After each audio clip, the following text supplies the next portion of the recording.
Hey, hi, welcome. It's Meredith. I am here with a Making a Most of the Retrogrades reading.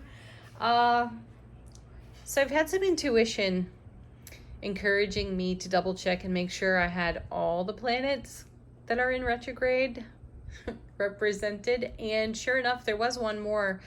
I have been omitting Pluto, which went retrograde in April and will go direct sometime in October.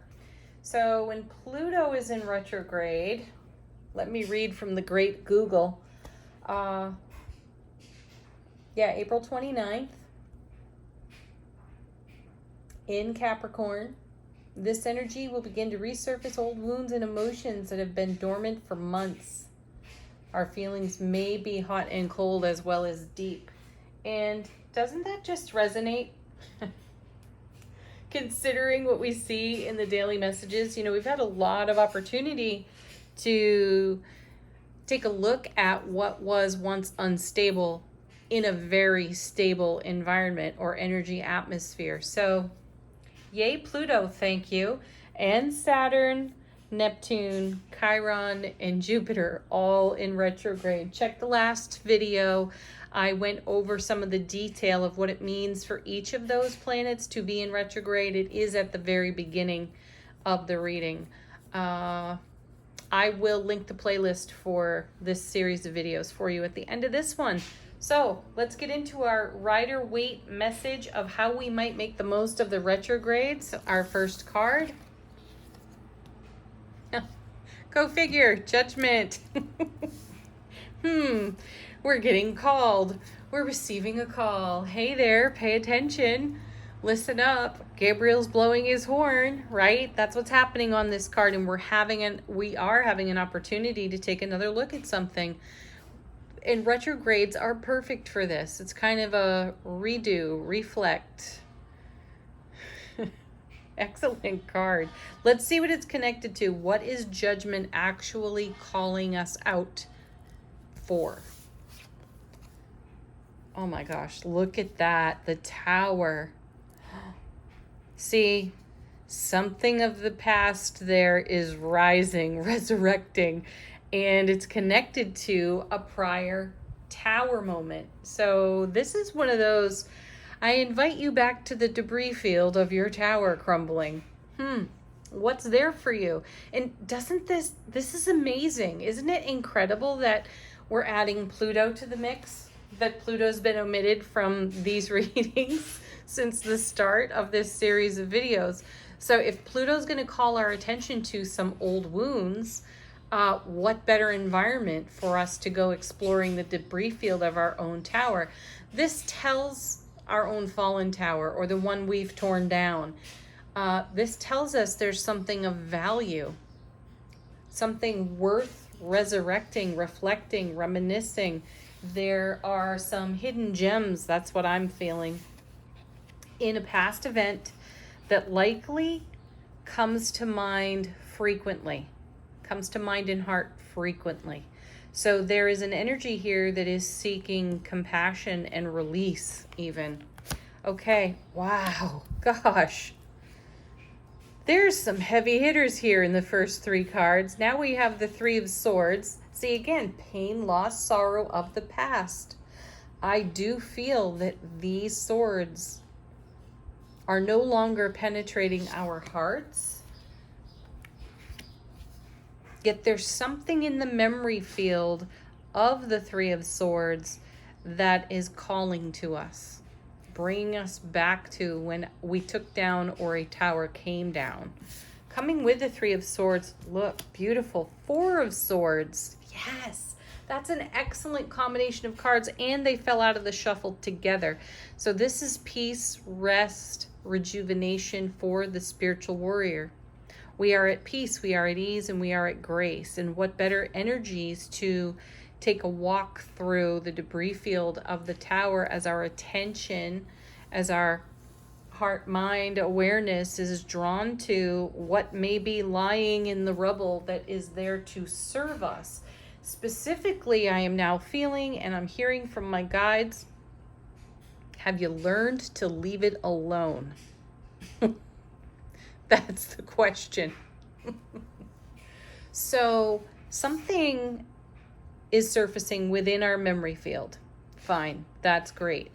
Do we actually need to take action on it, or are we truly meant to bear witness to what is surfacing so that we can give the compassion its due, to allow it to release, let go, and be at peace and ease as well? So again, we find ourselves in a super stable environment to look at the less than stable and less than favorable energies that had come to pass. So as we reminisce, as we reflect, as we consider whatever our tower experience might be. So go to what resonates for you. It may be something unsettled in a relationship with a friend, a family member, an ex-lover, whatever. What are the hidden gems there? And now the guide's asking the question, have you learned to leave it alone? Does it really warrant the level of attention you've given it or currently are giving it? Consider that. Next, wow, the Hierophant, the High Priest. Gosh, this card feels like such confirmation of the question that I'm receiving here. Have you learned to leave this alone? This is an educational card. This is our own personal edification through life experience on the High Priest or the Hierophant. Also, this is a marriage card. So here, the question now becomes, what are you weaving into your now of the past? Is it truly serving you, or is it there by habit alone? Consider this as well. We've just come to fulfillment with this Mars Uranus conjunct the North Node, which is a tremendous manifestation opportunity for us as we invest our seed thoughts. We right now have the Sun in Leo, the Moon in Scorpio, and we're on a waxing half moon. So we are building toward full moon, which I believe happens on the 11th of August. That happens in Aquarius. So we're building toward fulfillment within the moon cycle as well.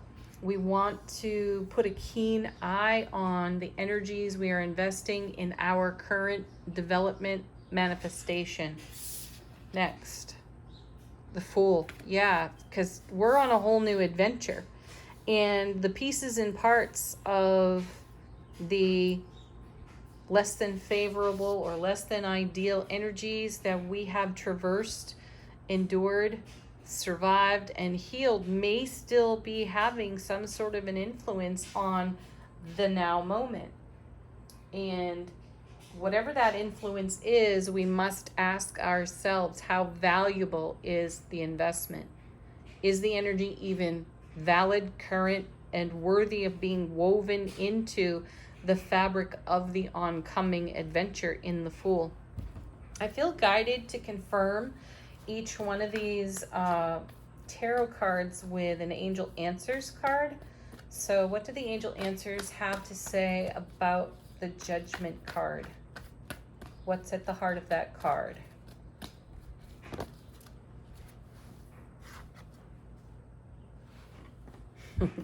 Meditation brings answers. Yeah, it may not be what you think.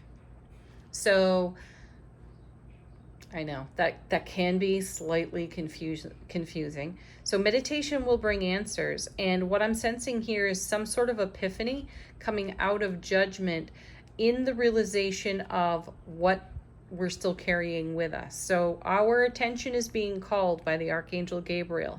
We're in our memory field in some way. We're taking another pass using this beautiful retrograde energy to look at what serves us, what does not serve us, what is rising out of the subconscious, resurrecting even out of the subconscious.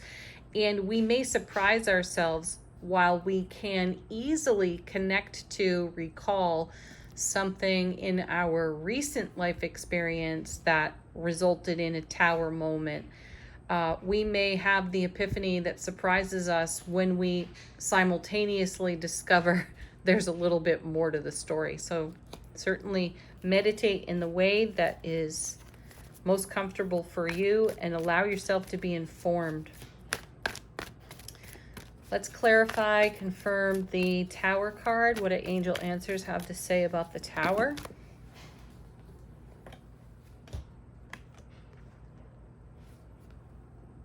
I love that. Emphatic success on that card. Yes. See, there are some gems in the debris field. They are worthy. These stones are worthy of being turned over and given a second look or a third look even. And you will discover something exceptionally successful there. And also I sense inspiring. So if we're going to ask ourselves, you know, have we learned to leave something alone? Is whatever is popping in the memory field for us, whatever is resurrecting over here, is it worthy of the energy that we presently give it? And is there truly an action that requires taking, or can this just show itself, Judgment card, so that we can have contrast and perspective, energetically speaking, and know to set down an energy and just move into grace, peace, and ease within self-relationship? Powerful. All right. Three of Swords, Four of Swords. Collectively, what do angel answers have to say? Every single card has fallen on the floor so far. We have a timing card within the next few months. Well, what's within the next few months? Don't look to the clock or a calendar for this. Any kind of timing card out of this deck for me is divine flow, divine allowing, divine timing. So what's within the next few months in divine flow?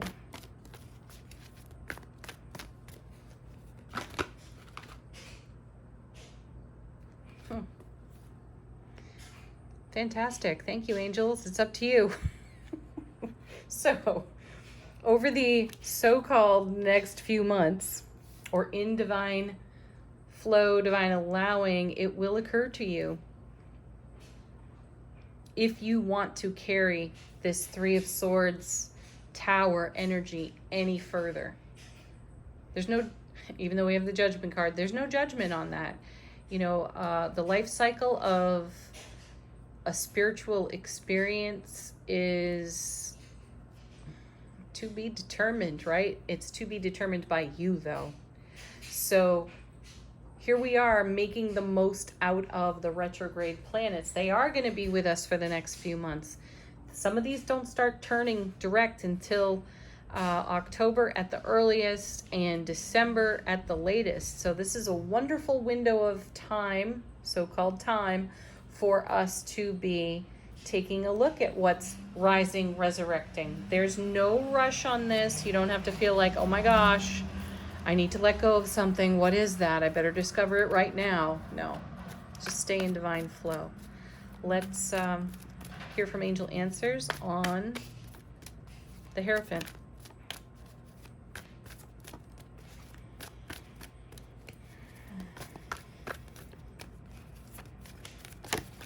Here we go. Abundance. Yeah, I like this. Kind of backs this other message up over here. There will be an abundance of opportunity to understand, have compassion for, work through whatever it is we discover in our debris field of the Tower as we are at rest, in peace, relaxation over here. This information, education, self-edification will become clear to us, abundantly clear to us. We don't have to exactly go seeking it. We will be made aware. All right. The Fool, the new adventure, the leap of faith, the step forward without any fear of consequences based on past experiences. What do angel answers have to say? Slipping out into my hand. Yes, trust the leap of faith. How gorgeous is that? I feel like one more here. Maybe two more. No, just one more. Be assertive. Absolutely. Trust your own assertiveness in this scenario. What a great read on the retrograde planets. Blessings to you and your retrograde experiences. Thank you for joining me here. Namaste.